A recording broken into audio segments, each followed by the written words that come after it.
Est-ce que tu connais le point commun entre cette chapelle et ton panier à champignons? Bon, je pense que tu l'auras remarqué, ils sont tous les deux faits en osier. Je vais t'expliquer pourquoi elle a été faite comme ça et surtout comment ça marche, mais avant, oublie pas de t'abonner.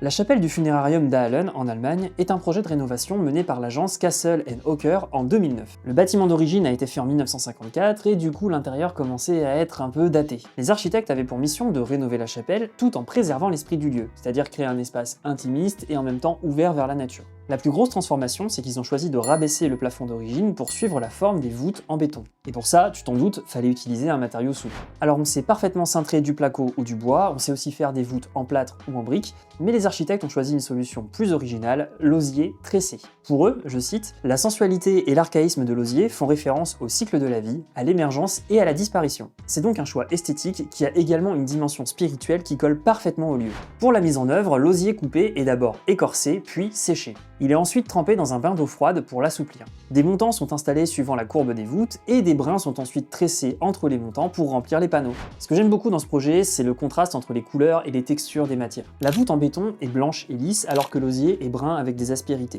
Ça donne deux qualités de lumière rasante, d'un côté très diffuse et de l'autre côté très contrastée. La forme voûtée donne un aspect très chaleureux et rassurant à l'espace, ce qui je trouve marche super bien pour un lieu de recueillement. En plus de ça, l'acoustique doit être vraiment feutrée, ce qui est très rare dans une chapelle mais qui doit être vraiment agréable. Et ce qu'il faut que tu retiennes de cette histoire, c'est que tu peux aussi utiliser l'osier chez toi, en revêtement de mur ou de plafond par exemple. Je pense que c'est une solution qui marche particulièrement bien en autoconstruction et en chantier participatif. Et c'est l'occasion d'apprendre la vannerie, donc c'est tout bénef. Dis-moi ce que tu penses de ce projet dans les commentaires. Allez, ciao!